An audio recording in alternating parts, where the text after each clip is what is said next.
This is a series of conversations on great individuation, the full capacity for human psychological and spiritual development. Murray Stein is a celebrated Jungian psychoanalyst living in Switzerland, and Jim Manganiello is a pioneering depth psychologist and a long-time Dzogchen practitioner living in Boston. In this conversation, they discuss the major psychological issue of our time and of all time, the human problem of egocentricity. Jim, you have a very strong vision, and I would like us to take this opportunity to get it clearly expressed and stated, and I will try to perhaps supplement a bit from my side. But I'd like you to begin with, what do you see as the major psychological issue of our time? What is the problem? We're living in very difficult times, as everyone says, but I think you have a take on it that other people don't quite see. Right. Well, you know, what comes to mind first is an image that we've talked about. Munch's scream. I think oftentimes Munch's image, although deeply regarded and respected, there's been a tendency by the art historians to reduce it to his depression and some family history of depression. Whereas my view is that he just opened the window and looked out and saw what was happening. So you're talking about the Russian painter Kandinsky, is that right? No, Munch. Oh, Munch. Edvard Munch. Edvard Munch, the Norwegian. Okay. Yes, and his scream on the bridge. The scream. Oh, the scream on the bridge. Famous painting. Yes. That painting speaks to me about the horrific condition of circumstances that we're in as a species, and that we seem to neglect, avoid, and deny. The best we can do about it is to rant and rave on occasion and intellectually. But so if we were to have the good fortune of having a microscope and try to really bear down on it and ask, well, what is the scream about? What is that kind of sentiment about? Yes. And among the things you and I have discussed is war. The fact that there's this recurring event from apparently time immemorial where human beings try to cut each other's throats, tear each other's hearts out, kill each other. And this recurs with predictable frequency. We call it war. The historians gather together and they try to figure out what went on from an intellectual perspective. You know, this one did this one shot so-and-so's cousin, that seems somehow built into the human species to do this. Like wolves will defend their territory. Cats, we have cats around here. They will fight each other at the perimeters. This is what human beings do as well. They defend or try to expand their territories, and kind of a tribal species. So. Yes. And you raise a good point, because I do believe that's wired in. It's wired in. Mm-hmm. However, there's also the issue of what distinguishes humans from others is that we have certain capacities. Many of them are assessed typically in terms of intellectual ability, so on and so forth. But we're supposed to have the gift of the heart, where if we can access that wisdom, we understand that certain things are not right. Certain things are actually horrific.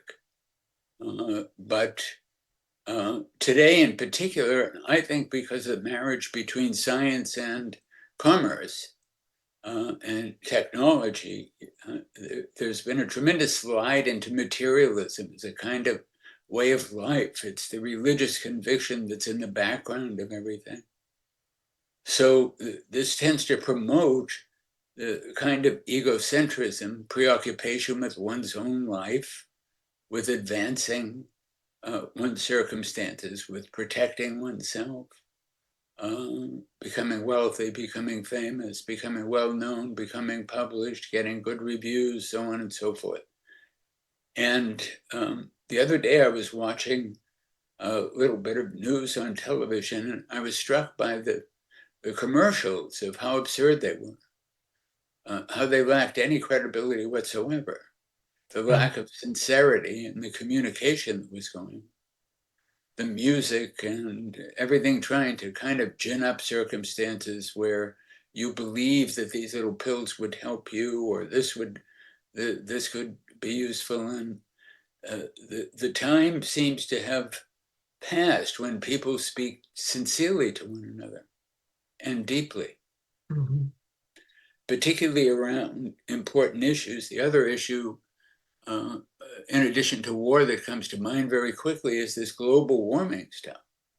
I mean, climate change, it's very, very high risk. Some of the climate scientists are at their wits' end. I mean, dear Lord, they're near suicidal trying to figure out why nobody listens to them.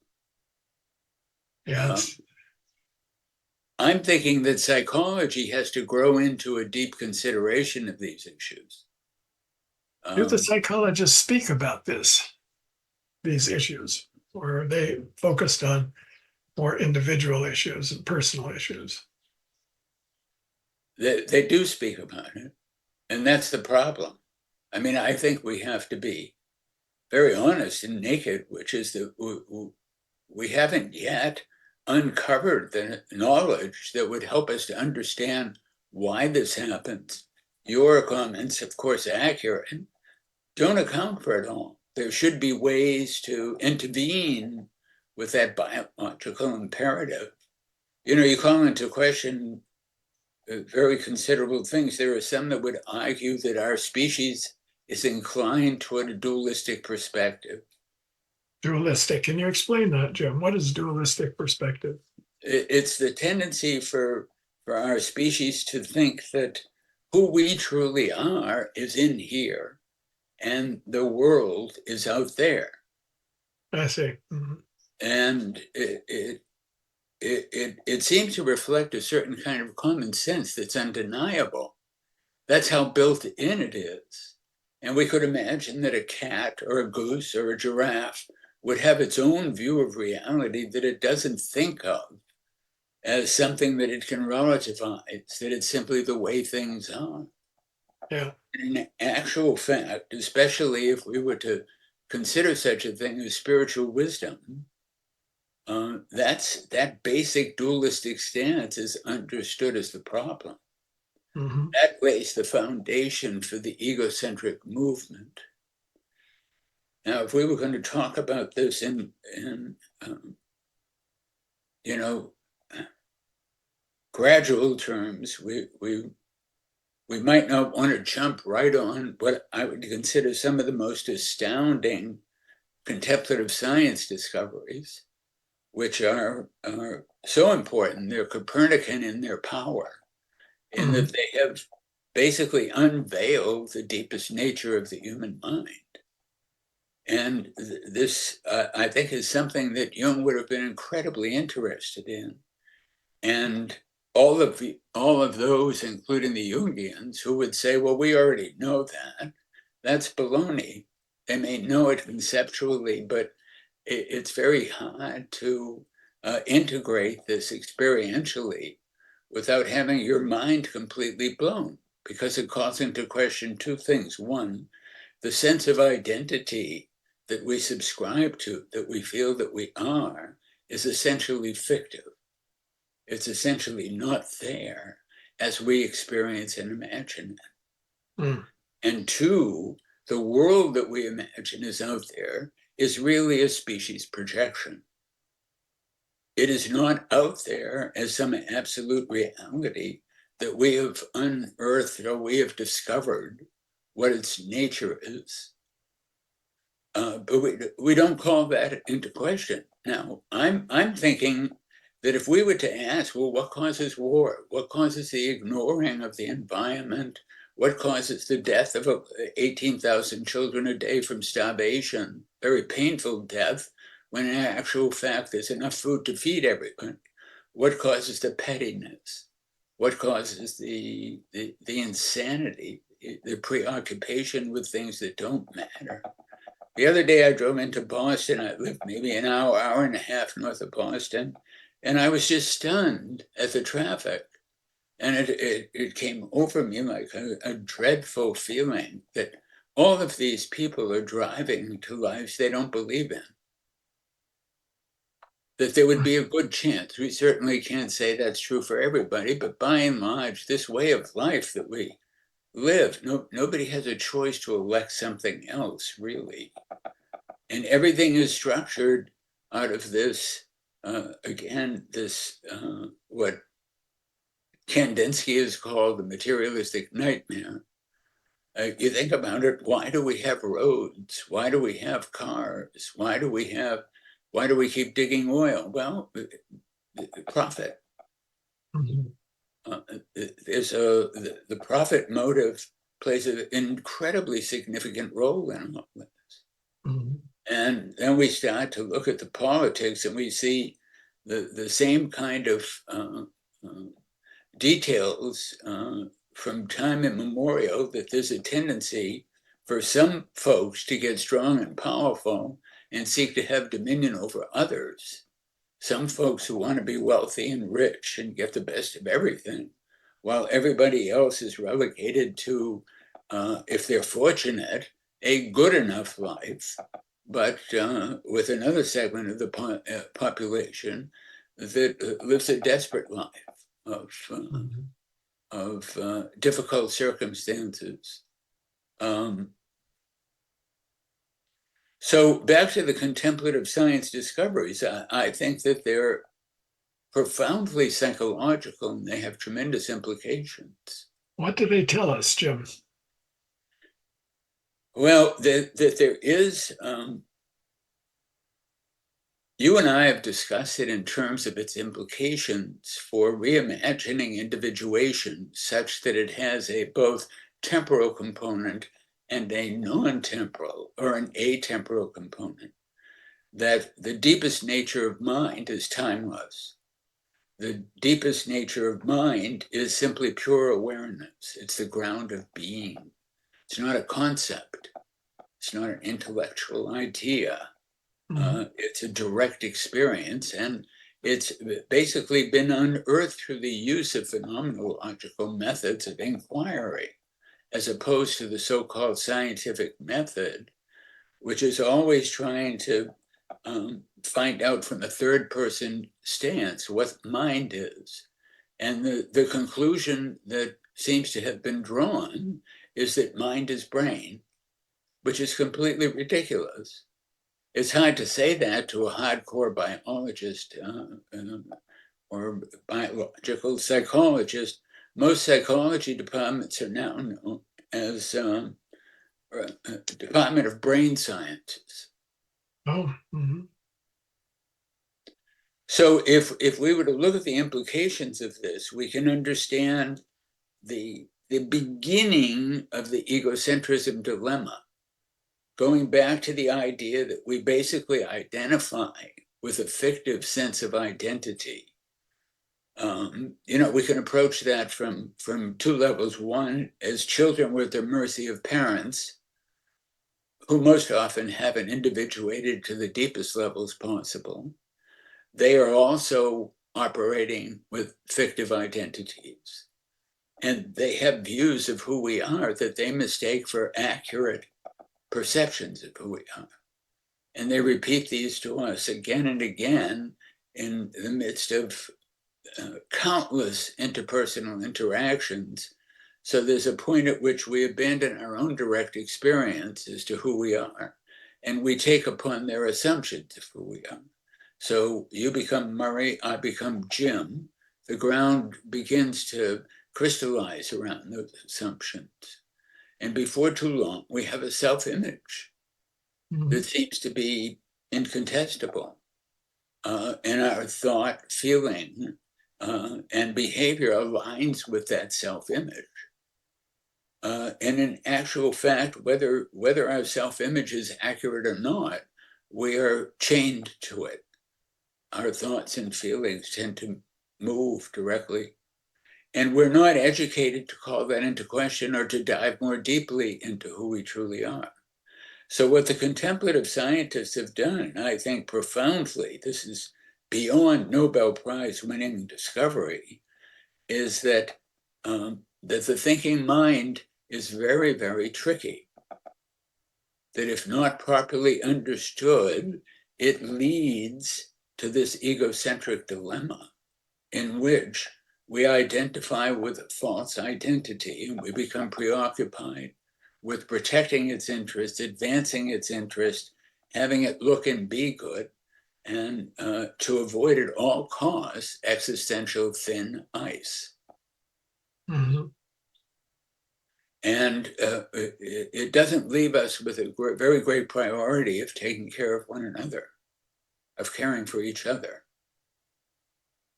Well, we know that the religious traditions have tried very hard to break that. Christianity, love thy neighbor as thyself,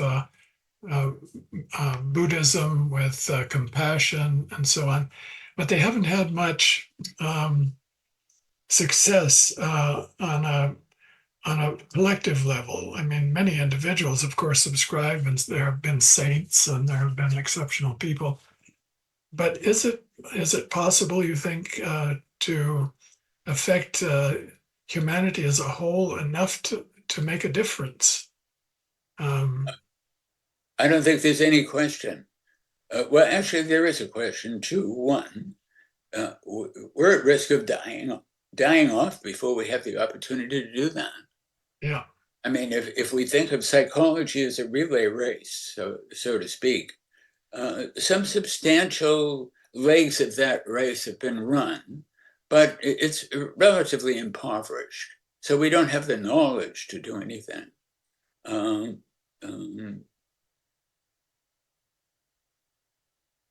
Part of the knowledge, part of the dilemma is how do we get that knowledge into consideration at a deep enough level that it can be properly integrated and understood?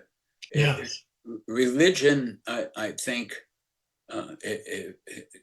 just for the sake of time, a paint with a messy brush, I think religion can't respond to the call for all hands on deck.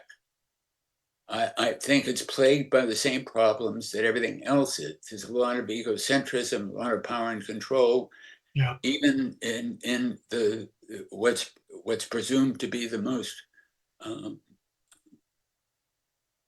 compassionate traditions. They're really ruthless in a certain way because they haven't eradicated the dynamics that give rise to egocentrism. I would include Buddhism in that without any question whatsoever. Mm-hmm. And I'm somebody that's deeply experienced in Buddhism and a variety of other spiritual traditions. Yeah. Christianity, it goes without saying. Yeah. It doesn't mean that we can throw the baby out with the bathwater at all instances, but we do have to face the truth. I think that you and I in our discussions are flirting with some very important territory, which is that ultimately spirituality and psychology are interdependent realms of the mind. They tend to be conceived of as separate and distinct. That's a surefire recipe for a terrible meal. Mm-hmm. Spirituality without psychology, it's very predictable. Its excesses get quite noticeable, quite dangerous.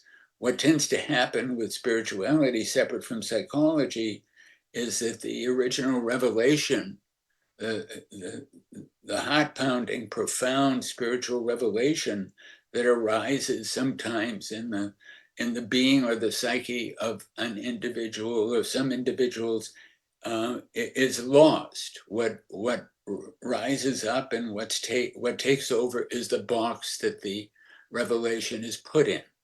Yes. I think of the various religions as boxes.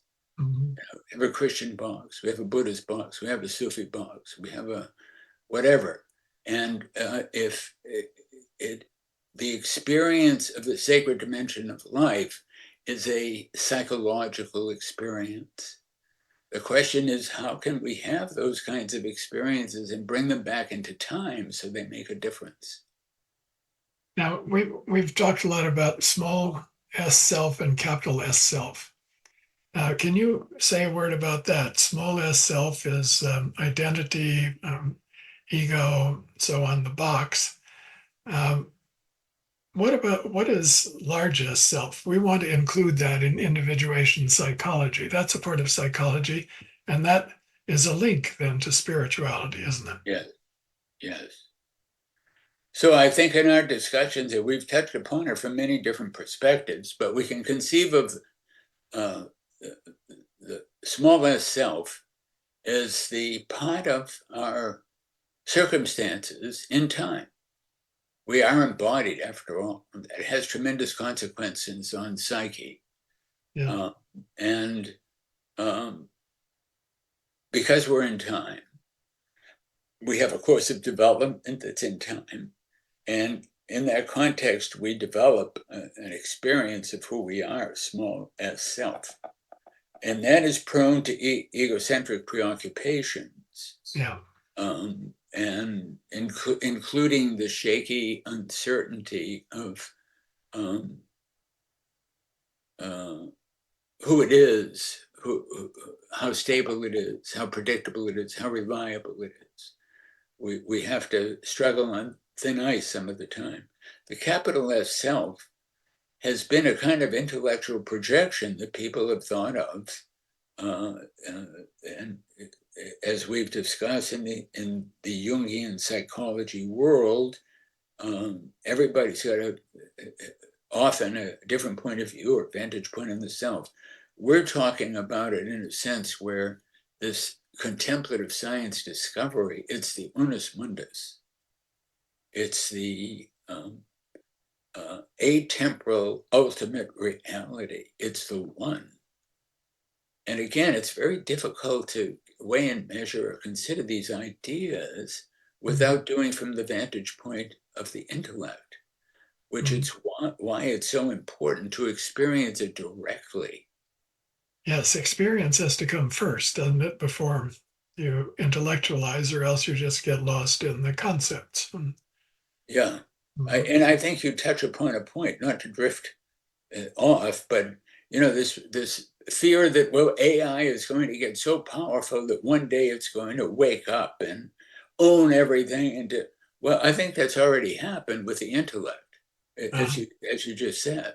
The intellect goes on and on and on, like a kind of a machine, drunken carnival barker who is deluded, imagining that everything he says people should be clapping or it's right. And words get tough. People goggle with the alphabet and come up with things to say and things to write, and books, endless footnotes, 200-300 pounds of footnotes.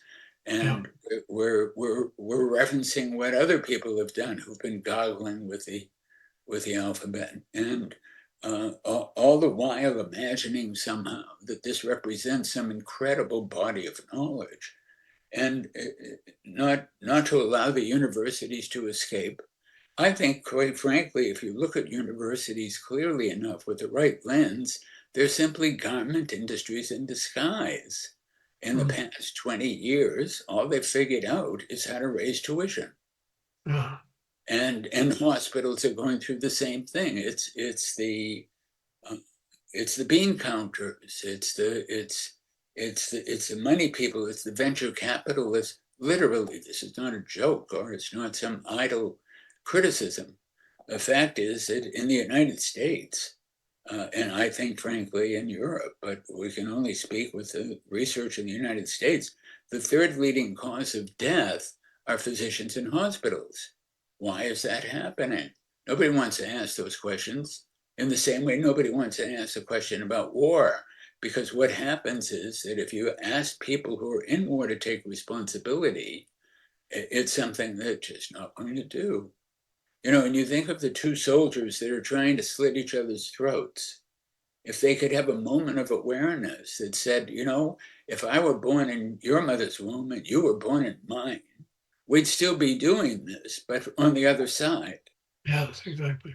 There's some absurdity there.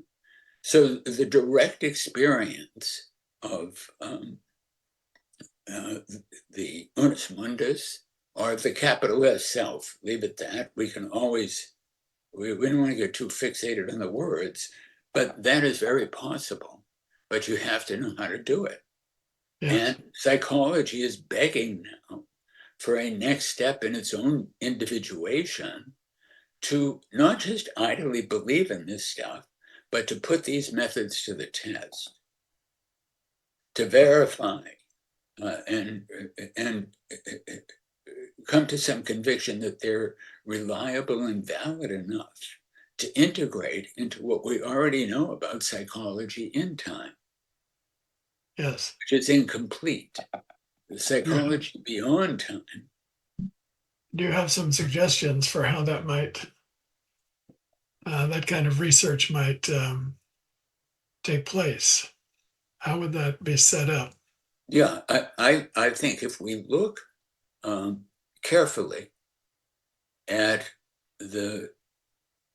what we could reference as, not that we want to get these words in cement and harden them and let them crystallize out so that we're again on another wild goose chase, but the non-dual traditions have figured out a way, or at least they purport to have figured out a way, to have neutralized the egocentric telescope. Such that we don't, because the egocentric telescope is like a bird watcher who goes out into the field early morning, but neglects to take the lenses off his binoculars and spends the whole day looking at birds that are in his own mind, imagining that he's seen them out there. Yeah. So we're not going to rush and become true believers in Vedanta Vedanta or in Ramana Maharshi or in Dzogchen, although they're deeply worthy of consideration. Yeah. They have developed methods to drop into this profound experience of non-dual being, in which one comes home to who they truly are in the heart. Mm-hmm. And what we need to do is to test those methods out, understand them, experience them directly. And I have myself, to the extent to which I can appreciate their power and impact and their implications for a psychology that's more robust and more capable of addressing these concerns that beg to be addressed. Mm-hmm. My own conviction, and I think we'll have to do a whole other segment on just that. What would this research project look like, and what would be, validity markers? Where could it possibly take us, and how would we do it? What is the research? How is it done? Who might do it? And then build it into the totality of psychology, so that you have a psychology with both small s self in the body in time, and capital S self, the timeless experience that leads to the heart, not separated but together. That is going to be the challenge, I think, to not divide them but keep them together. First, to get there, that will be the first thing, and then how to hold them together. I think that's very well said. You know, and your work has clearly underscored the importance of being able to imagine properly and develop the capacity with awareness to make transitions. And this transition from time to the timeless and back begs to be understood. It's not an easy transition. Right. It's fraught with the dilemma of forgetting. We can have this expansive, direct experience of pure being. And then when we come back in time, the tendency is not to be able to bring that with us as easily as we would hope and imagine. So hold on to it and put it to work. That's a piece of work. That's a piece of work. And the spiritual stance of, well, material reality is just an illusion, so why bother with it? Or I used to sit in these teachings where people would argue that, once you realize that the ego is a fiction, that's it. Mm-hmm. Well, it's not it, because 3 seconds after you realize that, what do you drop into? Nothing other than the ego. Right. And, then you've got spiritual teachers who are teaching the most sacred things imaginable, some of the most profound, and then they haven't dealt with their personal psychology. Yeah. So that inevitably gets kind of corrupted with this hierarchical structure.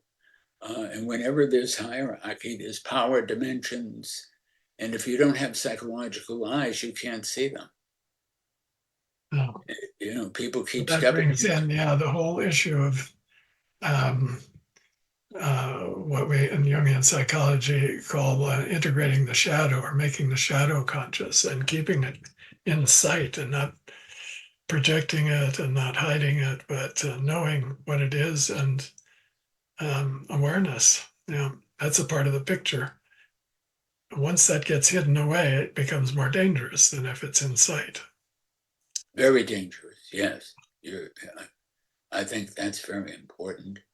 And I have the thought too, if you can't find and deal with and face the shadow, then you can't lay claim to the gold that's hidden in it. And that's the dimension of pure being, which I think is necessary to come forth and come about.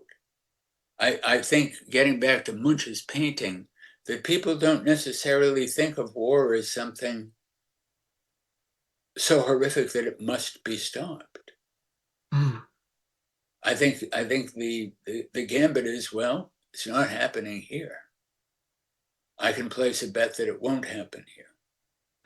I think that's one of the things that's happening in the United States today. People are starting to, you can notice perspiration drops in foreheads more than have ever existed before. This is a very close brush. It's something that's truly terrifying. Yeah. Well, I think we've done a good job for today, Jim. Yeah, me too. Let's stop here, and then we can pick it up in the next one. I'm going to just turn off the recorder.